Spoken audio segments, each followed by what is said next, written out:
Hello everyone, very good morning to all of you. आज के दिन की शुरुआत करेंगे करंट अफेयर से। और इस वीडियो में हम लोग 12 और 13 जुलाई दोनों दिन के इंपॉर्टेंट करंट अफेयर डिस्कस करेंगे। पीडीएफ और टेलीग्राम दोनों का लिंक मैंने वीडियो के डिस्क्रिप्शन में दिया हुआ है, तो आप दोनों को वहां से अवेल कर लीजिए। वीडियो स्टार्ट करने से पहले बात करेंगे, लास्ट वीडियो में मैंने आपसे एक क्वेश्चन पूछा था। क्वेश्चन ये था कि तैमूर लंग ने दिल्ली सल्तनत के ऊपर कब आक्रमण किया था।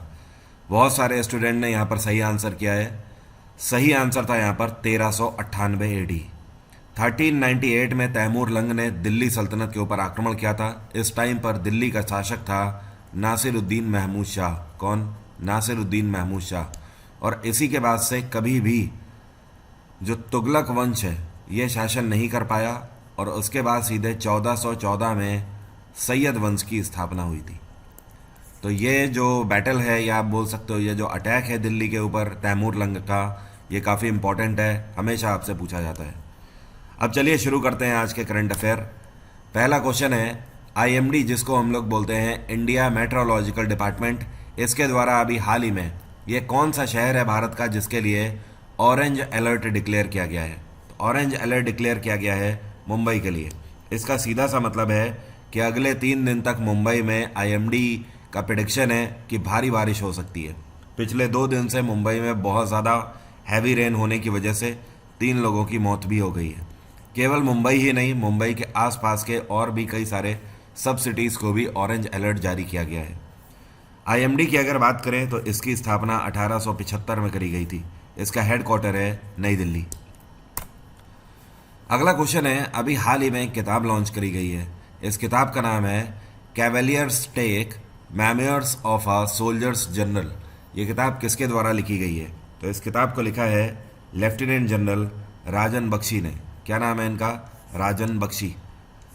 और इस किताब को लॉन्च किया गया है Indian army chief Manoj Pande के द्वारा। मनोज पांडे अभी अप्रैल लास्ट में ही इंडियन आर्मी चीफ बने हैं, और इसी के साथ ये पहले ऐसे आर्मी चीफ हैं जो कि एक इंजीनियर हैं। अगला क्वेश्चन है, वर्ल्ड पॉपुलेशन प्रोस्पेक्ट 2022 नाम की अभी हाल ही में एक रिपोर्ट जारी करी गई है। इस रिपोर्ट के आधार पर यह भारत को किस वर्ष में दुनिया के सबसे अधिक आबादी वाले देश के रूप में चीन से आगे निकलने का अनुमान है। तो ये रिपोर्ट ये बोलती है कि करीब अगले साल 2023 तक भारत सक्सीड कर लेगा चाइना को आबादी के रूप में। और इस रिपोर्ट के आधार पर यह भी बताया गया है कि 2030 तक भारत की पॉपुलेशन 8.5 बिलियन पहुंच जाएगी, और इसी हिसाब से अगर चलता रहा तो 2050 तक भारत की जो जनसंख्या है ये 9.7 बिलियन तक पहुंच जाएगी। तो रिपोर्ट का नाम ध्यान रखिएगा, वर्ल्ड पॉपुलेशन प्रोस्पेक्ट 2022 रिपोर्ट ये बोलती है कि अगले साल तक भारत की आबादी पूरे विश्व में सबसे ज़्यादा होगी। अगला क्वेश्चन है, अभी हाल ही में anthology of essays on various aspect of India soft power on Wednesday title connecting through culture launch किया गया, किसके द्वारा? सबसे पहले तो मैं आपको बता दूं, ये सिर्फ एक शीर्षक है जो कि यहाँ पर लॉन्च किया गया है डॉक्टर एस जयशंकर के द्वारा। अब सवाल ये उठता है कि कनेक्टिंग थ्रू कल्चर है क्या? ये टाइटल है क्या? ये एक किताब है या फिर ये एक कोई इवेंट है? तो ध्यान रखिएगा, ये एक किताब है। शीर्षक का मतलब ही यहाँ पर एक किताब है, एक लेख है जिसका नाम है कनेक्टिंग थ्रू कल्चर। इसको इस वजह से लॉन्च किया गया है कि भारत में कल्चरल इवेंट्स लगातार ऑर्गेनाइज किए जा रहे हैं भारत की पहचान विश्व में बनाने के लिए। और ये जो एक बुक लॉन्च करी गई है ये एस्से बेस्ड बुक है, जिसमें साथ में ये भी बताया गया है कि ये जॉइंट प्रोजेक्ट है Indian council for cultural relation और साथ में Indira Gandhi national centre for arts का, जो कि दोनों ऑर्गेनाइजेशंस मिलकर भारत का जो कल्चर है उसे प्रमोट करने की कोशिश कर रहे हैं। साथ में ध्यान रखिए, भारत सरकार ऐसे और भी कई सारे इवेंट ऑर्गेनाइज कर रही है आज़ादी का अमृत महोत्सव के अंतर्गत, क्योंकि इस साल मतलब 2022 में आज़ादी के पूरे 75 वर्ष हम लोग मना रहे हैं। अगला क्वेश्चन है, which country has become 68th country to join Interpol's child sexual abuse database. Interpol का child sexual abuse database join करने वाला दुनिया का 68वां देश कौन सा बन गया है? तो ये है हमारा भारत। भारत ने भी इंटरपोल के इस डेटाबेस को ज्वाइन किया है। इसका सीधा सा फायदा भारत को मिलेगा कि दुनिया भर में चाइल्ड सेक्सुअल एब्यूज से रिलेटेड जो भी केस हैं, तो अगर हमारे भारत से रिलेटेड कोई भी केस होता है इंटरनेशनल लेवल पर, तो उसे हम तुरंत फेच कर पाएंगे इंटरपोल की मदद से। इंटरपोल की स्थापना 1923 में करी गई थी। इसका हेडक्वार्टर है लियोन और इस टाइम पे इसके प्रेसिडेंट हैं अहमद नासिर। क्या नाम है? अहमद नासिर। पूरा नाम है Ahmed Naser Raisi. He is the president of Interpol. एक चीज़ यहाँ पर और डिसाइड करी गई है कि इंटरपोल के प्लेटफॉर्म पर भारत को रिप्रेजेंट करेगी सीबीआई। क्या आप मुझे कमेंट बॉक्स में लिखकर बता सकते हो इस टाइम पर सीबीआई चीफ कौन है? अगला क्वेश्चन है, अभी हाल ही में नया संसद भवन जो बनाया गया है उसकी छत पर राष्ट्रीय प्रतीक का अनावरण किसके द्वारा किया गया है? राष्ट्रीय प्रतीक आप सभी को पता है ना, ये है अशोक एम्बलम जो कि 4 शेरों वाला है। इसको अभी हाल ही में इनॉग्रेट किया गया है प्रधानमंत्री नरेंद्र मोदी के द्वारा। ये जो एम्बलम का स्टैचू आप देख रहे हो, इसकी खास बात यह है कि इसका वज़न है 9,500 किलो, करीब करीब आप बोल सकते हो 9,500 किलो इसका वज़न है। और ये पूरा ब्रोंज का बना हुआ है और जो इसकी हाइट है ये है 6.5 मीटर। तो इसका शुभारंभ संसद की छत के ऊपर प्रधानमंत्री नरेंद्र मोदी के द्वारा किया गया है। अगला क्वेश्चन है, श्रीलंका में अंतरिम राष्ट्रपति पद के लिए किसे नामित किया गया है? कहने का मतलब यह है कि जब तक नए राष्ट्रपति नहीं चुनकर आ जाते हैं तब तक ये राष्ट्रपति रहेंगे। तो इनका नाम है सजीत प्रेमदासा और ये ऑपोजिशन पार्टी के लीडर हैं। तो इनको इंटर्म प्रेसिडेंट के रूप में अपॉइंट किया गया है। 20 जुलाई को, ज़्यादा दूर नहीं, अगले एक हफ्ते में श्रीलंका में नए राष्ट्रपति शपथ ग्रहण करेंगे। तब तक के लिए सजीत प्रेमदासा इंटर्म प्रेसिडेंट के रूप में कार्यरत रहेंगे। बाकी आपको मैंने पिछले वीडियो में बता ही दिया था कि रेनिल विक्रमसिंघे ने भी रिज़ाइन कर दिया है प्रधानमंत्री पद से। श्रीलंका में इकोनॉमिक क्राइसिस इतनी बढ़ गई है कि वहाँ पर फोर्सेस का कंट्रोल, पुलिस का कंट्रोल, उनकी जो पॉपुलेशन है उनके ऊपर से भी लगातार लूज़ हो रहा है। और अभी पिछले 2 दिन के अंदर वहाँ की जो पॉपुलेशन है, वहाँ पर लोगों ने जो वहाँ की पुलिस का हेडक्वार्टर है वहाँ तक में भी सेंध लगा दी। तो इस तरीके की कई सारी चीज़ें वहाँ पर हो रही हैं जो कि अकल्पनीय थी कभी भी किसी भी देश के लिए। तो आने वाले टाइम में होपफुली सारी चीज़ें सही हो जाएंगी। मैंने आपको पिछले वीडियो में बताया था कि भारत सरकार के द्वारा 44,000 मीट्रिक टन खाद देने का वादा किया गया है श्रीलंका को। अगला क्वेश्चन है, Twitter shares sinked how much after Elon Musk withdraws take over bid. जैसा कि मैंने पिछले वीडियो में आपको बताया था कि एलॉन मस्क ने डील को कैंसिल कर दिया है। जो $44 बिलियन की डील थी ट्विटर के साथ, अब वो कैंसिल होने जा रही है क्योंकि एलॉन मस्क ने 2 बार डेडलाइन दी थी कि इन्हें इस स्पूफ अकाउंट्स और साथ में जो फेक आईडीज़ हैं ट्विटर की, उसका डेटा चाहिए था। ये डेटा ट्विटर प्रोवाइड नहीं करा पाया, जिसकी वजह से एलॉन मस्क ने ये डील कैंसिल कर दी। अब इसका रिजल्टेंट क्या हुआ देखिए, इंटरनेशनल मार्केट में जो ट्विटर के शेयर्स हैं ये सीधे से धड़ाम बोल गए और ये कितने प्रतिशत नीचे आ गए? 11.3% नीचे आ गए। ट्विटर को बहुत बड़ा झटका यहाँ पर लगा है। हालांकि स्टिल आपको बता दूँ, ट्विटर का कहना है कि वो इस पर कोशिश जारी रख रहे हैं और एलॉन मस्क ने जो चीज़ें कही हैं वो पूरे तरीके से सही भी नहीं है। बाय द वे, ट्विटर की स्थापना 2006 में करी गई थी। इसका हेडक्वार्टर है कैलिफोर्निया और ट्विटर के फाउंडर हैं जैक डॉर्सी। क्या नाम है? Jack Dorsey. अगला क्वेश्चन है, ब्रिटेन में नए प्रधानमंत्री की घोषणा कौन सी तारीख को की जाएगी? तो ब्रिटेन पार्लियामेंट के द्वारा फैसला लिया गया है कि आने वाले 5 सितंबर को नए प्रधानमंत्री की घोषणा वहाँ पर करी जाएगी। मैंने आपको पहले भी बताया हुआ है कि भारतीय मूल के ऋषि सुनाक, जो कि वहाँ के फिनेंस मिनिस्टर हैं, और साथ में जो ब्रिटेन की इस टाइम पे फॉरेन मिनिस्टर हैं, इनका नाम है लिज ट्रस। क्या नाम है? Liz Truss. ये दोनों प्रधानमंत्री बनने की रेस में सबसे आगे हैं। मोस्ट प्रोबेबली आप इन दोनों में से ही किसी को देख सकते हो ब्रिटेन का प्रधानमंत्री बनते हुए। हालांकि यहाँ पर सबसे बड़ी बात यह होगी, पहला स्टेप ये होगा कि दोनों में से सबसे ज़्यादा सांसद कौन जुटाता है। हालांकि दोनों के पास इस टाइम पे सांसदों का सपोर्ट है, बट पहला स्टेप ये होगा कि कौन सांसदों को जुटाता है और उसके बाद वोटिंग मैटर करेगी। अगला क्वेश्चन है, मेघालय सरकार ने फैसला लिया है कि ये चाइल्डहुड एजुकेशन प्रोग्राम्स में कितने रुपए निवेश करेंगे। मेघालय सरकार 300 करोड़ का निवेश करने जा रही है मेघालय के अंदर बच्चों को बेहतरीन शिक्षा देने के लिए, इंफ्रास्ट्रक्चर डेवलप करने के लिए। ये जो 300 करोड़ हैं, इनकी मदद से मेघालय के अंदर वर्ल्ड क्लास फैसिलिटी स्कूल्स बनाए जाएंगे। साथ में डिजिटल क्लासरूम्स की स्थापना करी जाएगी सरकारी स्कूल के बच्चों के लिए। अगला क्वेश्चन है, ये कौन सी भारतीय हैं जिन्होंने अभी हाल ही में साउथ कोरिया में मिसेस यूनिवर्स डिवाइन टाइटल इस बार जीता है? तो इस बार ये टाइटल जीता गया पल्लवी सिंह के द्वारा। ये भारतीय मूल की है और ये भारत में उत्तर प्रदेश के कानपुर से बिलोंग करती हैं पल्लवी।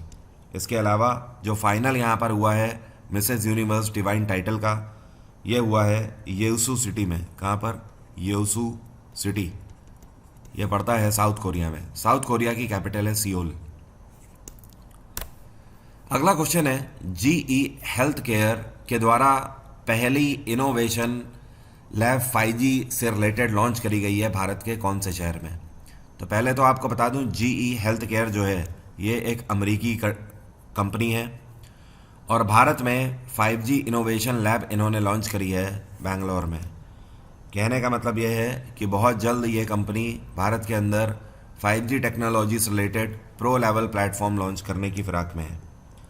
इसके अलावा ये प्रेडिक्शन है कि 2021 में ये कंपनी $215 मिलियन की कंपनी थी, लेकिन इसी आधार पर प्रेडिक्शन किया गया है कि जीई हेल्थ केयर आने वाले 2026 में $3637 मिलियन की कंपनी बन जाएगी। तो बेंगलोर में इन्होंने 5G इनोवेशन लैब लॉन्च करी है। अगला क्वेश्चन है, गाइजोन चेस मास्टर 2022 का खिताब किस भारतीय ग्रैंड मास्टर ने जीता है? तो इस बार गाइजोन शतरंज मास्टर्स का खिताब डी गुकेश ने जीता है। डी गुकेश तमिलनाडु से बिलोंग करते हैं और गुकेश जो हैं ये दुनिया के तीसरे यंगेस्ट पर्सन हैं जो कि ग्रैंड मास्टर के लिए क्वालिफाई किए हैं। डी गुकेश 2019 में ग्रैंड मास्टर का खिताब पा चुके हैं और मैंने ऑलरेडी आपको बताया है कि इस महीने चेस ओलंपियाड की शुरुआत होने जा रही है। ये कब हो रही है? 28 जुलाई से हो रही है और ये चलेगा चेस ओलंपियाड 10 अगस्त तक भारत के चेन्नई में। इसके लिए प्रधानमंत्री नरेंद्र मोदी के द्वारा एक मशाल भी लॉन्च करी गई थी और वो हैंडओवर करी गई है विश्वनाथन आनंद को। ये जो मशाल है ये 75 शहरों में ले जाई जाएगी भारत के, और भारत के सभी ग्रैंड मास्टर 1 बाय 1 इसको रिसीव करेंगे और फाइनली इसको 28 जुलाई को चेन्नई में पहुंचाया जाएगा जहां पर चेस ओलंपियाड शुरू होने जा रहा है। अभी एक किताब लॉन्च करी गई है जिसका नाम है स्वाधीनता संग्राम ना सुरवीरो। ये किताब किसके द्वारा लॉन्च करी गई है? इसको मीनाक्षी लेखी के द्वारा लॉन्च किया गया है। ये पॉलिटिशियन है बीजेपी से और इस टाइम पर मिनिस्टर ऑफ स्टेट हैं एक्सटर्नल अफेयर्स एंड कल्चर की। इस किताब की खास बात यह है कि ये किताब 75 फ्रीडम फाइटर्स की स्टोरी बयां करती हैं जिनके बारे में आप लोगों ने सिंपली पढ़ाई वाली किताबों में नहीं पढ़ा होगा। और आज़ादी का अमृत महोत्सव के अंतर्गत इस किताब को लॉन्च किया गया है। तो नाम ध्यान रखिएगा, स्वाधीनता संग्राम ना सुरवीरों। नेक्स्ट क्वेश्चन है, ये कौन सी एयरलाइन है जिसको अभी हाल ही में डीसीजीए की तरफ से एयर ऑपरेटर सर्टिफिकेट दिया गया है? तो ये सर्टिफिकेट आकाशा एयर को दिया गया है। और डीजीसीए का फुल फॉर्म क्या है? यहाँ पर डीसीजीए लिखा है बट एक्चुअली ये डीजीसीए होता है। इसको बोलते हैं directorate general of civil aviation. तो भारत में किसी भी एयरलाइंस को अगर ऑपरेशनल बनना है, अपनी फ़्लाइट्स चलानी है, तो उसके पास डीजीसीए का अप्रूवल होना चाहिए। तो आकाशा एयर भी अब से उड़ान भरेगी और जो पहली उड़ान भरी गई इसमें आकाशा एयर ने बोइंग विमान का यूज़ किया है और ये बोइंग का 737 मैक्स मॉडल है जिसका यूज़ किया गया।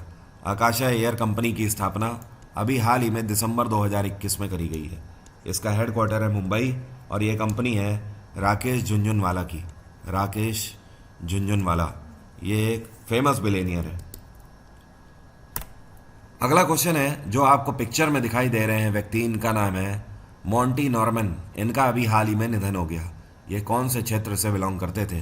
तो ये सिनेमा क्षेत्र से बिलोंग करते थे और जेम्स बॉन्ड एक ऐसी मूवी सीरीज़ है जिसको पूरे दुनिया में हर कोई जानता है। तो जेम्स बॉन्ड की जो थीम है उसको इन्हीं के द्वारा कंपोज किया गया था। 1928 में इनका जन्म हुआ था और अभी 11 जुलाई को इनका निधन हुआ है वर्ल्ड पॉपुलेशन डे वाले दिन। 94 वर्ष की उम्र में इनका निधन हुआ और ये ब्रिटिश मूल के कंपोजर थे, मतलब ब्रिटेन से बिलोंग करते थे। अगला क्वेश्चन है, किस देश ने सबसे लंबा डबल डेकर पुल बनाने का विश्व रिकॉर्ड अभी हाल ही में बनाया है? तो ये है हमारा देश भारत।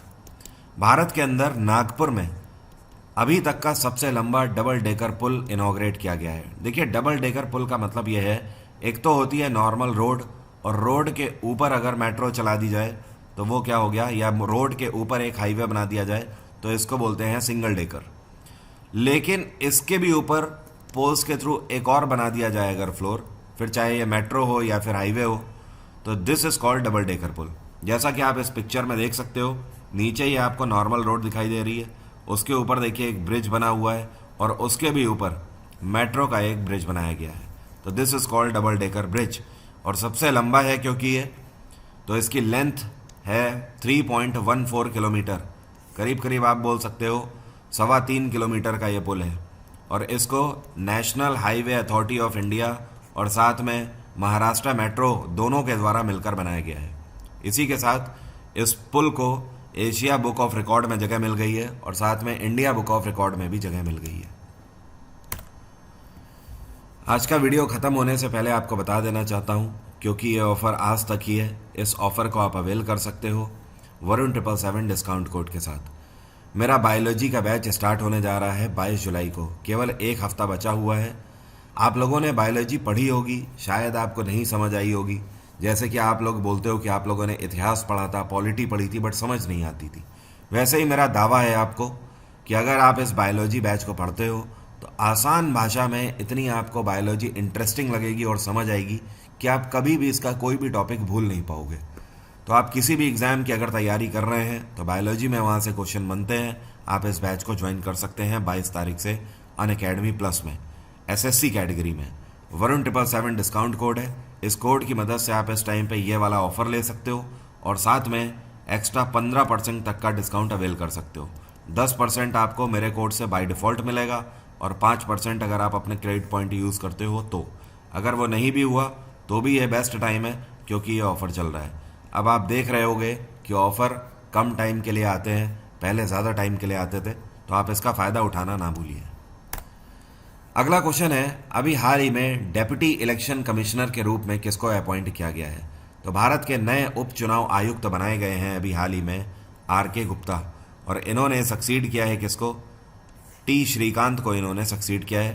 टी श्रीकांत रिटायर हो रहे हैं। जो आर.के. गुप्ता हैं ये सेंट्रल सेक्रेटेरिएट सर्विसेज के अधिकारी हैं। ध्यान रखिए, संविधान का आर्टिकल 324 हमें बताता है कि भारत का एक निर्वाचन आयोग होगा और इस निर्वाचन आयोग में 3 सदस्य हो सकते हैं मैक्सिमम। तो इस टाइम पर भारत के चीफ इलेक्शन कमिश्नर जो हैं ये कौन है? तो ये हैं इस टाइम पे राजीव कुमार, और दूसरे इलेक्शन कमिश्नर जो हैं ये हैं अनूप चंद्र पांडे। ध्यान रखिए, जो डेप्यूटी इलेक्शन कमिश्नर होता है ये इन तीनों से अलग पोस्ट है, ये तीनों संवैधानिक पोस्ट हैं। अगला क्वेश्चन है, अभी हाल ही में 2021 से 22 की रिपोर्ट के तहत भारत का जो डिफेंस एक्सपोर्ट है ये कितने फिगर तक पहुंच गया? तो भारत का जो डिफेंस एक्सपोर्ट है ये 13,000 करोड़ तक पहुंच गया, जो कि अपने आप में एक रिकॉर्ड है। 2021 से 22 के सत्र में ये 13,000 करोड़ पहुंचा है।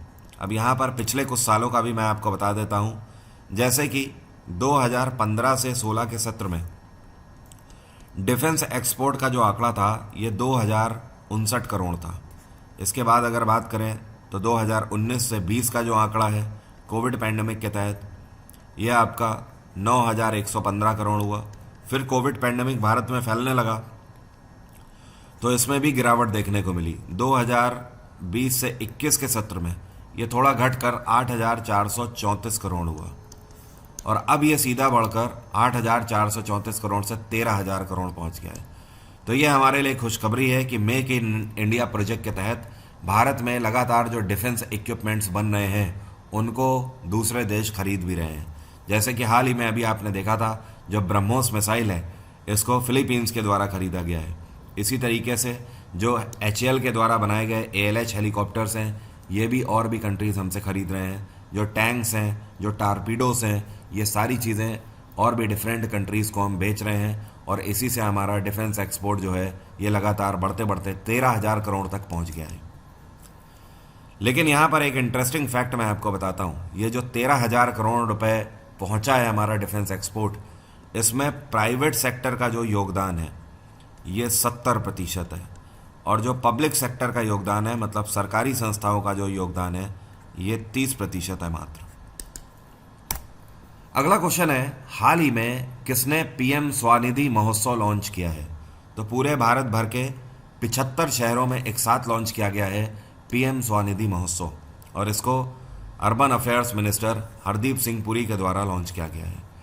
इसको लॉन्च करने के पीछे का मेन मोटो ये है कि पूरे भारत में ऐसे एमएसएमईज जिनको कोविड पैंडमिक के तहत नुकसान हो गया कहीं ना कहीं, या फिर ऐसे एमएसएमईज जो कि पूरे तरीके से डूब चुके हैं कोविड पैंडमिक में, उनको एक बार फिर से जीवित किया जाए।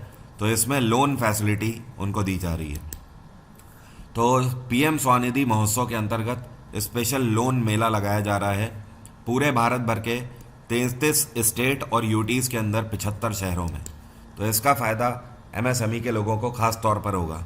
आज़ादी का अमृत महोत्सव के तहत इसको भी मनाया जा रहा है। अपार्ट फ्रॉम दिस, आज दोपहर में 12:30 बजे मिलना मुझसे मत भूलिए। ल्यूसेंट एमसीक्यू सीरीज सभी के लिए फ्री ऑफ कॉस्ट चल रही है। क्लास का लिंक वीडियो के डिस्क्रिप्शन में दिया है, तो जाके आप एनरोल कर लीजिए और क्लास को खोलने के लिए अनलॉक कोड है वरुण 777। ध्यान रखिए, हर एक एग्जाम में आपको ल्यूसेंट सीरीज से क्वेश्चन देखने को मिलेंगे, तो आप इसको ज़रूर कवर कर लीजिए। अगर आप इसे पूरे तौर पर कवर करना चाहते हैं तो यूट्यूब में भी प्लेलिस्ट पड़ी हुई है, उससे भी आप कवर कर सकते हो।